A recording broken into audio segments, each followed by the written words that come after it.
Hey guys, welcome to my YouTube channel Prime Educare. So today we are going to discuss about one of the most important thing जिसका नाम है dancing resonance.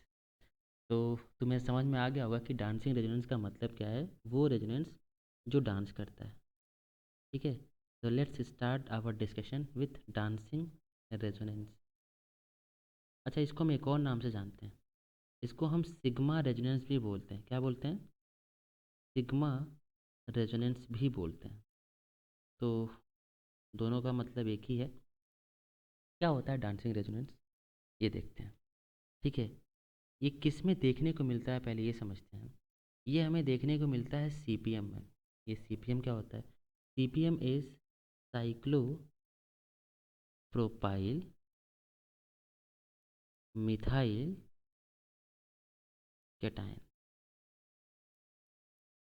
इसको हम short में लिखते हैं CPM. ठीक है, सी पी एम। कैटायन बोलो या कार्बोटायन बोलो, बात एक ही है। देखते हैं, पहले देखते हैं मिथाइल कैटायन क्या होता है। तो मिथाइल कैटायन इज CH3+। यही होता है मिथाइल कैटायन, है ना? यही होता है ना मिथाइल कैटायन।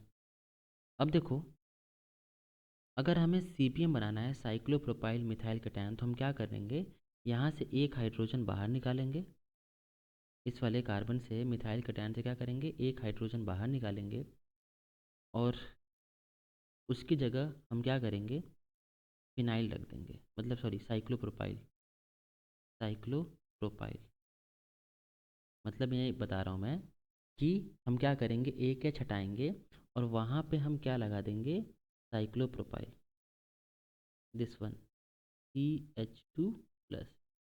इसी को हम क्या बोलते हैं? CPM, cyclopropyl methyl cation. अब ऐसी क्या खास बात है इस साइक्लोप्रोपाइल मिथाइल कैटायन में, ये देखते हैं। यहाँ पे अगर तुम ध्यान से देखो, ये रिंग, मैं इसको थोड़ा अच्छे से बना देता हूँ, इस रिंग को। ये जो रिंग है ना, ये वाली रिंग, यहाँ पे दिस इज साइक्लोप्रोपेन। यहाँ पे ये जो एंगल है, दिस एंगल इज 60 डिग्री। ये एंगल कितना है? 60 डिग्री। अच्छा, अगर इस कार्बन की मैं बात करूँ, तो ये जो कार्बन है, this carbon is sp3 hybridise.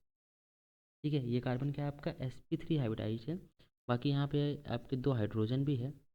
तो आइडियली अगर आपका कार्बन sp3 हाइब्रिडाइज होता है, ठीक है, अगर हम ओपन चेन की बात करें, लाइक आपका ये कार्बन है मान लो, अगर ये आपका sp3 हाइब्रिडाइज्ड है, तो इनके बीच में एंगल कितना होता है? ये वाला, this is 109.5 degree. Ideally angle अगर कार्बन sp3 हाइब्रिडाइज्ड है तो कितना होना चाहिए? 109.5 डिग्री। बट यहाँ पे एंगल कितना है? 60 डिग्री। तो देखो ये कितना डेविएट है अपने नॉर्मल बॉन्ड एंगल से। कितना डेविएशन है देखो, ये आपका 49.5 डिग्री का डेविएशन है। ठीक है, और इस वजह से क्या होता है कि ये जो मॉलिक्यूल है साइक्लोप्रोपेन, यहाँ पे क्या है? एंगल स्ट्रेन है। तो what is angle strain? Angle strain is the distortion from the normal bond angle as per required by hybridisation. ठीक है, मतलब अगर आपका ये कार्बन sp3 हाइब्रिडाइज्ड है, तो इस हिसाब से इसका एंगल होना चाहिए आपका 109.5। और इसी नॉर्मल बॉन्ड एंगल से जो डेविएशन हुआ है 60 डिग्री का, ठीक है, जो डेविएट हो गया, कितना हुआ हो गया आपका? 60 डिग्री। और इसी को क्या बोलते हैं हम लोग? Angle strain. अच्छा, अब इस एंगल स्ट्रेन से होता क्या है?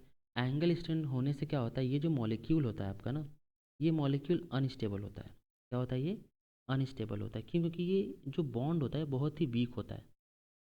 ठीक है, आसानी से ब्रेक कर सकता है। क्यों ब्रेक करेगा? क्योंकि यार हर कोई स्ट्रेन फ्री होना चाहता है, चाहे इंसान हो चाहे मॉलिक्यूल हो। तो ये स्ट्रेन फ्री होना चाहता है, तो क्या करेगा? तो यहाँ पे होता क्या है, जब आपका सीपीएम को देखो, तो this one is CPM, CH2+।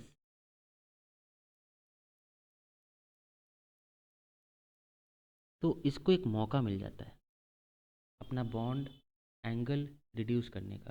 देखो इस कार्बन के पास क्या है? वैकेंट p ऑर्बिटल है।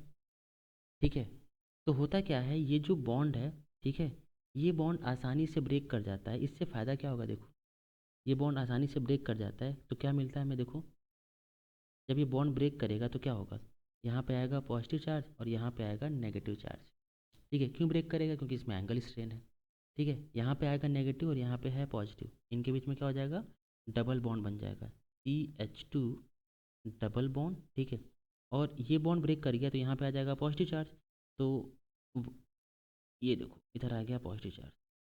कैसे कर सकते हो? इसकी नंबरिंग कर दो, इसको बोलो 1, इसको बोलो 2, इसको बोलो 3। तो देखो ये 1, ये 2 और ये 3। 1 पे क्या आ गया? Positive charge. ठीक है, आगे देखो, अगर ये बॉन्ड आपका ब्रेक कर सकता है ये वाला, तो आपका ये भी कर सकता है। तो अगर ये करेगा तो क्या मिलेगा? देखो सेम यहाँ पे आएगा पॉजिटिव चार्ज 2 पे, 3 पे आएगा नेगेटिव चार्ज, इनके बीच में क्या बन जाएगा? Pi bond. तो ये समझाने के लिए बता रहा हूँ, CH2 डबल बॉन्ड, ये इस तरीके से 2 पे क्या आ जाएगा? Positive charge. ठीक है, तो व्हाट इज दिस? ये है क्या? This is the resonance. ये क्या है? रेजोनेंस ही है। हाँ, यहाँ पे रेजोनेंस किस में हो रहा है? सिग्मा बॉन्ड का रेजोनेंस हो रहा है vacant p orbital of carbocation. यहाँ पे हो क्या रहा है? यहाँ पे आपका रेजोनेंस हो रहा है किसका? सिग्मा बॉन्ड का with vacant p orbital of carbocation. इसी को हम क्या बोलते हैं? इसी को क्या बोलते हैं? डांसिंग रेजोनेंस या सिग्मा रेजोनेंस। अच्छा, अब ये पहले से थोड़ा स्टेबल हो गया क्योंकि यहाँ पे एंगल स्ट्रेन कम हो गया। और ये जो कार्बोकैटायन होता है, you will surprise to know that this carbocation CPM, ठीक है, this carbocation is more stable.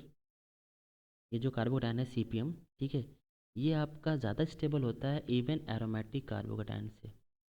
ये कार्बोकैटायन इससे ये ज़्यादा स्टेबल होता है, जबकि ये एरोमेटिक है। ठीक है, तो ये एक्सपेरिमेंटल डेटा आपको याद रखना है।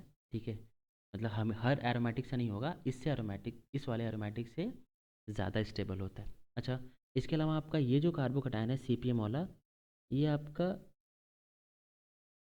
बेंजीन से अटैच्ड कार्बन जो होता है, अगर उस पर पॉजिटिव चार्ज है, ऐसे बोल सकते हैं बेंजाइलिक कार्बोकैटायन, उससे भी ज़्यादा स्टेबल होता है, उससे भी ज़्यादा स्टेबल होता है। ठीक है, ये कार्बोकैटायन आपका इससे भी ज़्यादा स्टेबल होता है। तो ये आपको याद रखना है, दीज आर फैक्चुअल डेटा।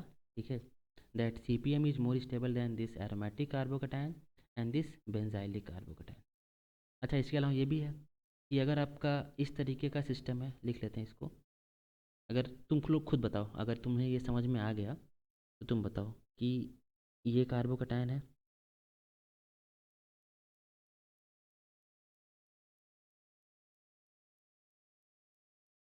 ठीक है, यहाँ पे 3 साइक्लोप्रोपाइल रिंग, आपका ये कार्बोकैटायन है, 2 साइक्लोप्रोपाइल रिंग